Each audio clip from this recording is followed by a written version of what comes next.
saya dari jurusan Teknik Ilmu Pengetahuan Sosial. Di sini saya akan membahas mengenai sejarah perkembangan teknologi untuk memenuhi tugas UTS ITN. Sebelum membahas mengenai sejarah perkembangan teknologi, tahukah teman-teman apa itu teknologi?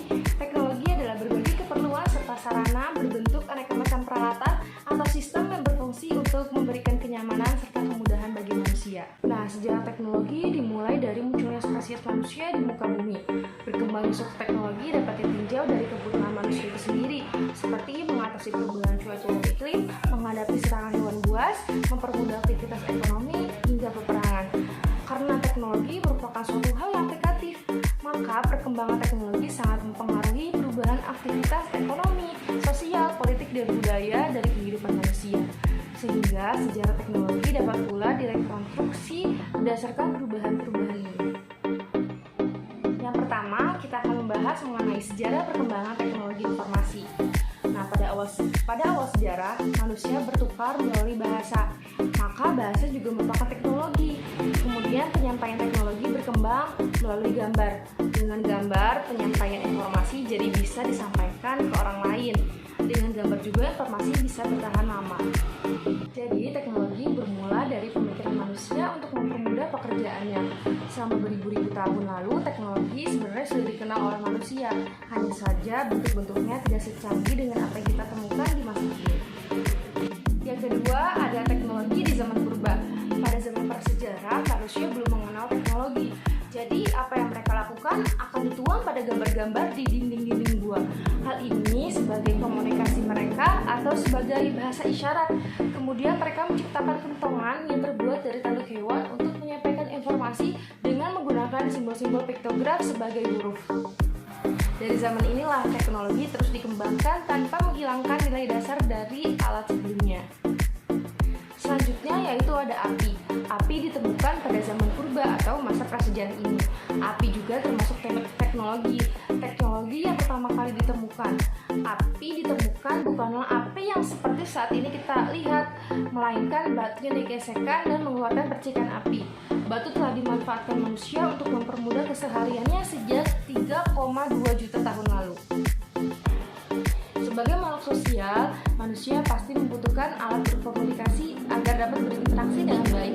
Atas dasar tersebut, manusia berupaya mencari dan menciptakan alat berinteraksi mulai dari gambar atau bentuk tulisan, isyarat, berupa tangan, asap, maupun bunyi, kemudian ada huruf, kata, kalimat, tulisan, surat, sampai dengan telepon dan internet yang kita pakai pada zaman sekarang. Yang ketiga, ada perkembangan teknologi di dunia Islam. Islam dikenal atas kontribusinya di bidang astronomi, matematika, dan medis. Pada bidang astronomi, ilmuwan-ilmuwan pada peradaban Islam telah membuat kalender atau tabel akurat untuk memprediksi fenomena astronomi seperti gerhana dan pergerakan planet. Nah, seperti contoh, tokoh Al-Khwarizmi dikenal akan mengembangkan aljabar, serta Ibnu Sina, sang penulis buku-buku medis yang kemudian karyanya dijadikan standar pembelajaran medis di universitas abad pertengahan. Ada teori IPEK dalam peradaban Islam. Yang pertama yaitu penentuan awal 1 Ramadan.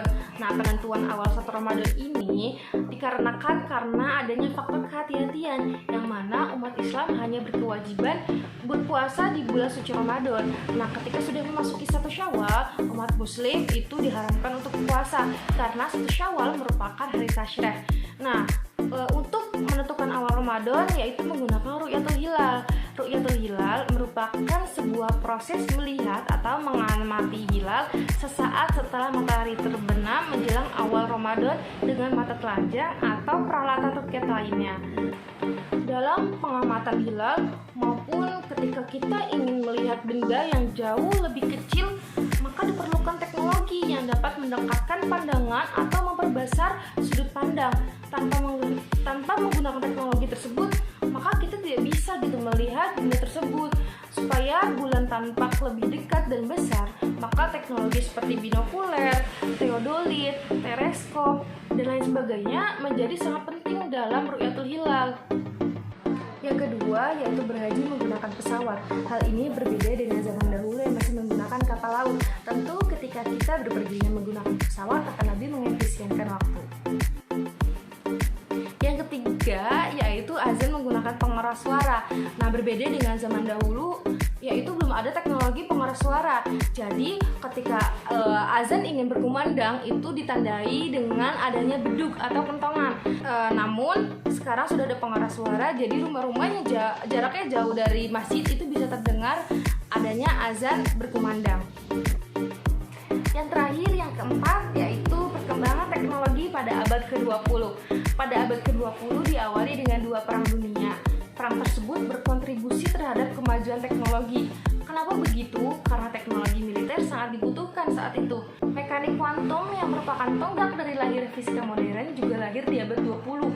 Pembuatan bom atom merupakan pemanfaatan dari bahayanya energi nuklir. Selain Perang Dunia Kedua, Perang Dingin juga turut berkontribusi akan kemajuan teknologi antariksa. Pada masa ini, manusia pertama kali mendarat di bulan. Di akhir abad ke-20, internet mulai diperkenalkan untuk kepentingan sipil. Arus informasi bertukar sangat cepat, apalagi setelah diperkenalkannya telepon genggam.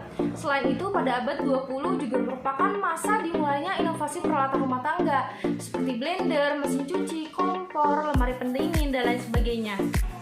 Pada zaman sekarang, teknologi bukan hanya sekedar membantu manusia, melainkan teknologi diciptakan untuk memanjakan manusia. Contohnya seperti mobil mewah, belanja online, kemudian seperti yang kita sedang alami sekarang, yaitu belajar online atau daring. Nah, itulah perkembangan teknologi dari zaman prasejarah sampai zaman saat ini. Jika melihat polanya, semakin lama teknologi bukan hanya membantu kehidupan manusia, tetapi perlahan mulai bergeser dan menggantikan kehidupan manusia. Seperti mesin yang menggantikan tenaga manusia. Selama peradaban manusia masih ada, teknologi akan semakin berkembang. Untuk itu, agar kita tidak kalah dengan teknologi, kita sebagai manusia yang hidup di era teknologi maju harus bisa mengendalikan teknologi yang ada. Mungkin cukup sekian pemaparan dari saya, kurang dan lebihnya mohon maaf. Wabillahi taufiq wal hidayah. Wassalamualaikum warahmatullahi wabarakatuh.